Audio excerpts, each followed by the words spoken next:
Bienvenidos. Esto es...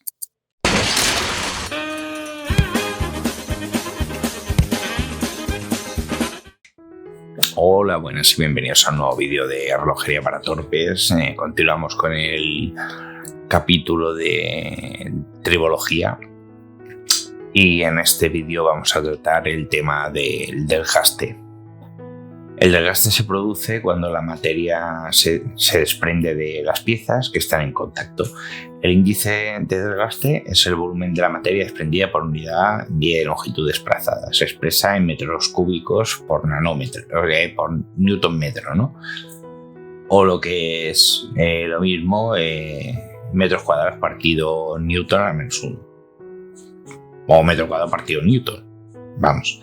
La unidad de referencia internacional es 10 elevado a menos 15 metros cuadrados partido por newton.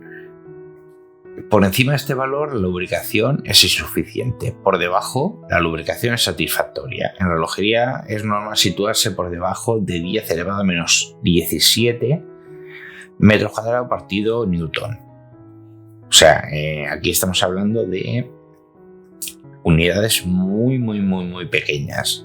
O sea, esto sería 0,16 ceros y 1 para que os hagáis una idea, ¿no? Y entramos a ver qué tipos de desgastes nos podemos encontrar. O sea, qué tipo de desgaste van a sufrir en las piezas, ¿no? Más o menos lo que vamos a encontrar, ¿no? Y tenemos por un lado, yo creo que el más evidente, el que seguramente todos tendréis en mente como concepto de desgaste, que es el desgaste abrasivo, ¿no? Se utiliza cuando el medio de mecanizado, torneado, fresado, moladura, por ejemplo, es lo que se utiliza. O sea, el desgaste abrasivo es un método de mecanizado. O sea, un torno lo que hace es abrasar, abrasar una pieza, un fresado o una moladura o un lijado. Un lijado es un sistema abrasivo, o sea, un desgaste abrasivo. Un cuerpo duro con arista viva retira materia blanda de la parte frotada. Este cuerpo puede estar libre entre las dos piezas, como es el caso de los polímeros de rubíes. El rozamiento mecánico. En el rozamiento mecánico, este desgaste puede aparecer si la pieza más dura presenta rugosidades muy marcadas y se separan partículas más duras que en el cuerpo de origen. Pues esto puede pasar, por ejemplo, que se desprende una partícula de la parte más dura, sería entre las dos piezas, y esa partícula lo que empieza es también a desgastar abrasivamente, ¿no?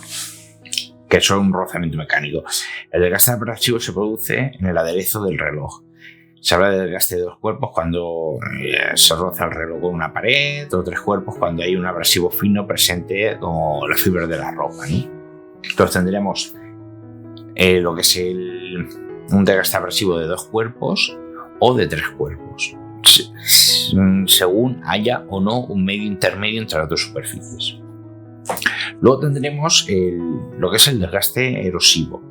Un fluido arrastra partículas abrasivas que golpean y erosionan la superficie. Este tipo de desgaste se emplea en la técnica, por ejemplo, la más obvia, el chorro de arena. En el chorro de arena tenemos partículas de arena de sílice que son extremadamente duras, que se proyectan a alta velocidad de presión sobre una superficie. Entonces estas partículas impactan sobre el material más blando y lo desgastan. En el graneado, los microaplastamientos producidos por los impactos confieren a la superficie propiedades determinadas. Pues obviamente se le crea una rugosidad aparentemente al ojo uniforme. Y esto le confiere unas propiedades determinadas a la superficie. Luego tenemos lo que es el desgaste por fatiga, que esto relativamente se conoce desde hace poco. O sea, de hecho, esto fue este desgaste por fatiga se descubrió sobre los años 50, ¿no? O sea, más o menos, y curiosamente se estudió con el tema de la fatiga de los metales en aeronáutica, que ocurrían que los chasis de los, bueno, lo que llaman la célula de los aviones, sufrían desgastes, roturas, y como la tecnología de materiales todavía no estaba muy desarrollada, se preguntaban, oye, ¿por qué ocurría esto? Porque se resquebrajan y tal, y es por el desgaste por fatiga. Sometida a tensiones fuertes y regulares, la materia acaba produciendo escamas de desgaste. Esto es por las tensiones, o sea, por las elongaciones y compresiones, ¿no? En un primer momento aparecen fisuras en la superficie que se acentúan hasta que la producción de material se desprende, con lo que hace que en el contacto se produzcan aún más daños. El mecanizado soporta mayor carga y se desgasta con más rapidez. Esto es que al defenderse estas escamas, la superficie de rotura crean lo que es un escalle, ¿no? O sea, el escalle es la escama que se desprende. Crean una irregularidad. Entonces, al contacto todavía se produce un mayor daño, por decirlo de alguna manera, sobre la superficie, con lo cual acelera el desgaste. Es una bola de nieve. Se va haciendo una bola de nieve. En el momento que aparece el desgaste por fatiga, cuesta, a lo mejor para que nos entendamos, cuesta que aparezca ese desgaste por fatiga, pero en el momento que aparece, lo que es la degradación de la superficie se acelera enormemente. Luego pasamos al desgaste químico. Se forma en al menos una de las piezas con la capa de reacción al ambiente, ¿no? La fricción arranca esta capa, pero otra nueva se forma en su lugar, y este proceso consume energía, que es lo que estaba comentando antes con la pátina, la capa pasivante, ¿no? Esa capa pasivante al fin y al cabo es material oxidado, ¿no? Si por fricción esta capa se retira, creo que el metal va a tener tendencia a volver a reaccionar con el oxígeno en el aire y se vuelve a formar esa capa. Se retira, se vuelve a formar, con lo cual estamos desgastando el material. Luego tenemos el desgaste adhesivo, que es esta forma de desgaste la más común en los micromecanismos. Cuando la lubricación es insuficiente, se producen microsoldaduras entre las piezas que están en contacto. El movimiento rompe estas soldaduras y la materia cambia así de pieza o se desprende al ambiente, lo que forma depósitos de grasa sucia, por ejemplo, ¿no? Los huequecitos que quedan, pues ahí se acumula la grasa o el aceite y ahí se queda. Y está sucia, entonces aparecen como manchitas en la superficie, por ejemplo, de las ruedas o de los móviles. Y esto ha sido, por ejemplo, porque ha habido desgaste adhesivo. O sea, una pieza le quita material a la otra y esa pieza que se lleva el material se puede quedar en esa pieza, con lo cual pasaría a ser un desgaste abrasivo, ojo, o que se libera en el ambiente, con lo cual también puede provocar pues eso, que caiga donde no debe y empiece a producir problemas en el mecanismo. Y finalmente lo que hacemos llegar al desgaste combinado, que es lo que acabo de comentar, ¿no? Que lo más frecuente es que sean varias formas de desgaste de formas sucesivas o simultáneas, que es el mismo ejemplo que os acabo de dar ahora, ¿no? Que puede haber un desgaste adhesivo que produce un desgaste abrasivo. ¿Qué es lo que pasa? Que donde ha habido un desgaste adhesivo, también por contacto se puede producir un desgaste por fatiga. O sea, aquí se pueden dar varios. El desgaste químico puede dar lugar también a un desgaste abrasivo. Entonces ahí nos vamos a encontrar varios tipos de desgaste al mismo tiempo, o uno que anteceda a otro tipo de desgaste. Pero bueno, nos vamos a centrar en los problemas en relojería, que al fin y al cabo es lo que nos interesa. En las máquinas que se dispone de espacio existen soluciones efectivas para disminuir el desgaste y el coeficiente de rozamiento, sobre todo en movimientos de rotación. Ejemplo más básico que lo pongo aquí, los motores. Si tenemos sitio, pues podemos tener un sistema de lubricación efectivo. Hablamos, por ejemplo, del rodamiento de bolas y de las películas de aceite renovable en superficies lisas como porosas. Estas soluciones se aplican mal en relojería o no se aplican en absoluto por la escasez de espacio, por las presiones relativas que es necesario alcanzar o por las altas presiones locales. Hay presiones locales que lo que es la lubricación pues no se nos queda en el sitio. Y otras que no podemos meter, yo que sé, por ejemplo, un sistema de lubricación en un rodamiento de bolas. O sea, no podemos encerrar un rodamiento de bolas y engrasarlo como podría pasar en la industria, ¿no? o en una automoción. En relojería la velocidad de desplazamiento es muy baja. Demasiado como para mantener una película lubricante efectiva. Esto podría funcionar en los escapes de los relojes mecánicos, pero en este caso hay que tener en cuenta el impacto y la rotura de la película en cada contacto. O sea, aquí no se podemos tener una película lubricante continua, sino que como va tan lento el movimiento, relativamente, hay que también tener en cuenta los impactos, por ejemplo, del áncora con la rueda de escape. Ahí no podemos tener, digamos, los dientes, una película total, uniforme, perfecta, para que los rubíes del áncora deslicen perfectamente. Entonces, ¿qué es lo que pasa?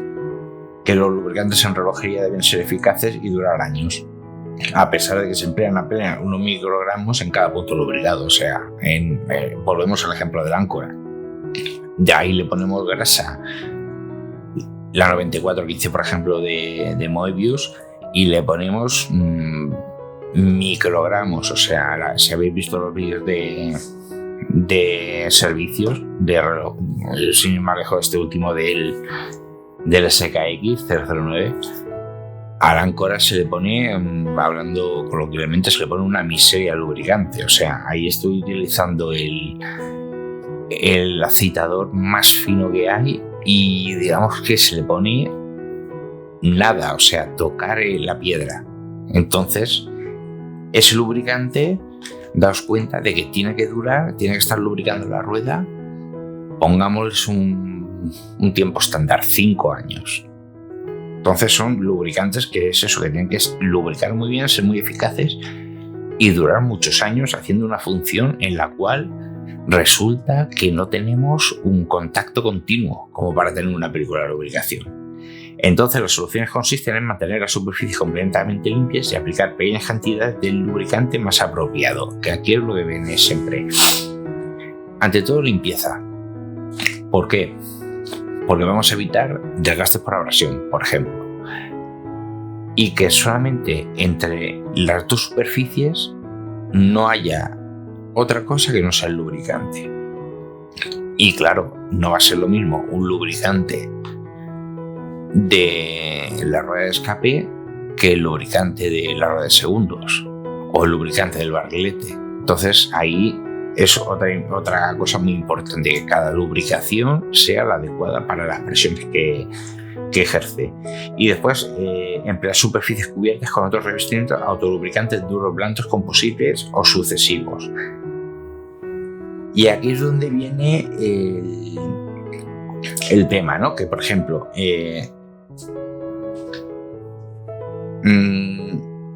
¿por qué se están utilizando